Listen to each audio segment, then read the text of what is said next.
Aujourd'hui, je vais vous parler de roulement. Le roulement, on en trouve 2 par roue. C'est ce qui va permettre à la roue de pouvoir avoir une bonne rotation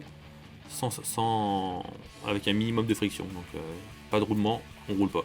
Les roulements sont parfois notés en ABEC, ça va de ABEC 3 à ABEC 9 ou Swiss Rated. Le ABEC, c'est un critère de finition qu'on retrouve dans l'industrie qui prend pas en compte les vibrations et les chocs. Donc en skateboard, c'est un petit peu trompeur. Un ABEC 5 d'une certaine marque peut des fois être meilleur qu'un ABEC 7 d'une autre marque. Donc c'est important de ne pas trop bloquer sur le ABEC. Il y a plein d'autres critères plus intéressants à prendre en compte. Quand on parle de différents diamètres sur des roulements, ça, on va parler de la bague interne du roulement, donc la petite rondelle du milieu. Donc 99% des roulements vont être avec une bague interne qui va faire du 8 mm de diamètre, avec une bague externe en 22 mm. Sur certains rares cas, comme en longboard, sur certains modèles de précision un petit peu ancienne génération, comme les Beer Smokey ou les Randall Comp, on peut avoir un diamètre interne qui est de 10 mm. Donc ça c'est assez spécifique, généralement quand on a ces roulements là on le sait. En roller quad aussi, des fois on peut retrouver du 7 mm, c'est un format qui est peu fréquent en Europe. Les roulements ont généralement 7 billes à l'intérieur, 7 petites billes qui vont permettre de tourner. Des fois on retrouvera certains roulements qui ont 6 billes. Donc 6 billes, ça va être des billes un petit peu plus grosses, qui seront un petit peu plus solides. Et ça va avoir l'avantage en fait, hormis la solidité, ça va être des roulements qui vont un petit peu moins chauffer. Donc les billes vont moins se dilater, ça va permettre d'augmenter la productivité du roulement. Les roulements ont généralement des billes en acier.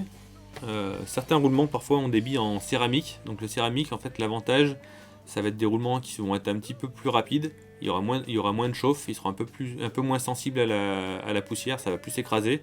Et ça limitera aussi la rouille.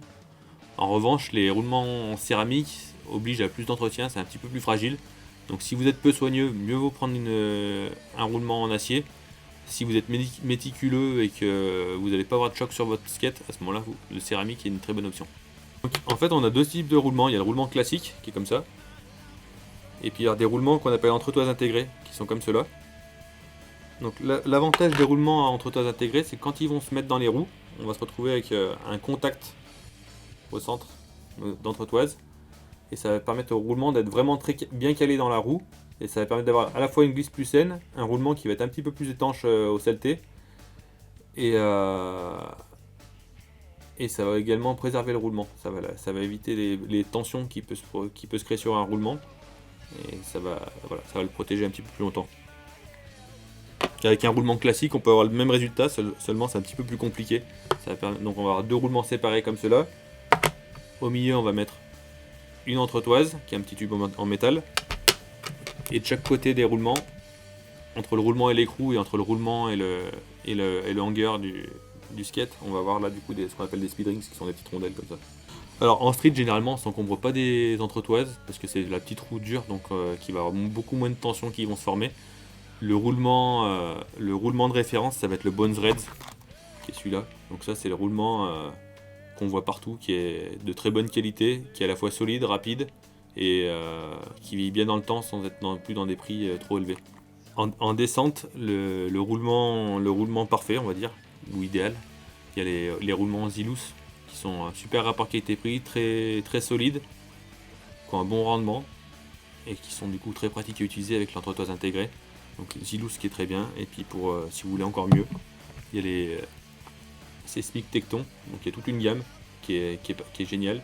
Le roulement du record du monde de vitesse. Là vous avez un roulement très, très rapide et fiable. Tout roulement est sensible à l'humidité et à la poussière, donc évitez à tout prix de rouler dans l'eau, rouler dans la poussière. Si vous roulez dans l'eau, séchez vos roulements. Et un roulement va avoir besoin d'être de temps en temps relubrifié. Donc pour ça, il existe des produits spéciaux comme le Bone Speed Cream ou alors le Riptide Speed. Ça va permettre de relubrifier les roulements. C'est vraiment un produit spécifique. Il faut éviter de prendre des produits de matériel de bricolage comme du WD-40 qui vont avoir effet de sécher les billes et vont les fragiliser. Et ensuite, de temps en temps, un petit entretien aussi régulier de nettoyage. C'est important. Donc, il y a des produits comme le Scanunu qui vont à la fois nettoyer et lubrifier en même temps, très facile d'utilisation.